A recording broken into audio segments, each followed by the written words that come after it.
మీరు full plate of food తిన్నా కూడా ఇంకా హంగ్రీగా ఫీల్ అవుతున్నారు కదా? ఇక్కడ ప్రాబ్లమ్ ఫుడ్ కాదు. తినేటప్పుడు మీ మైండ్ ఎక్కడుందో అదే problem. Welcome to 30 days of discipline challenge. ఈరోజు సెవెంత్ డే హ్యాబిట్ వచ్చి మైండ్ఫుల్ ఈటింగ్. అంటే సైన్స్ చెప్తుంది బ్రెయిన్‌కి ఐఎమ్ ఫుల్ అని సిగ్నల్ రావడానికి అట్లీస్ట్ 20 మినిట్స్ పడుతుంది. మన ఫుడ్ అనేది కంప్లీషనే 7-8 మినిట్స్‌లో అయిపోతుంది. ఎందుకు? డిస్ట్రాక్షన్స్. ఫోన్ కానీ, టీవీ కానీ, మనం ఎవరితో అన్నా మాట్లాడడం, టాకింగ్ ఇలాంటివి డిస్ట్రాక్షన్స్ అనమాట. దీనివల్ల రిజల్ట్ ఏంటి? Over eating and weight gain.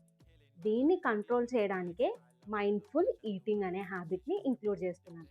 మీరు ఏం చేయాల్సిన అవసరం లేదు. జస్ట్ 5 రూల్స్ చెప్తాను. వీటిని ఫాలో అవ్వండి. బట్ అట్‌లీస్ట్ డేలో ఒక మీల్ ఈ రూల్స్‌ని ఫాలో అవ్వడానికి ట్రై చేయండి. సో, నంబర్ 1 వచ్చి మీరు ఫుడ్ తినే 10 సెకండ్స్ ముందు గ్రాటిట్యూడ్ అనమాట. మీరు ఆ ఫుడ్‌కి వాల్యూ ఇస్తున్నట్టు.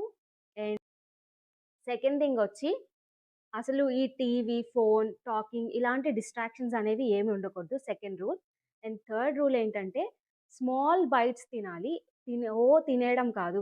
వంట వెంటనే తినేసి not good for your digestion as well. So, బయట తినేటప్పుడు కూడా 15-20 టైమ్స్ చూ చేయండి.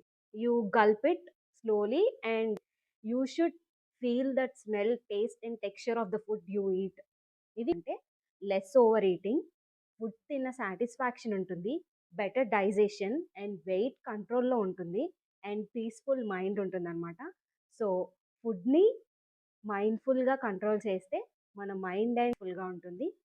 That's it for this video. See you in the day 8 and subscribe to ఛాయతో ముచ్చట్లు.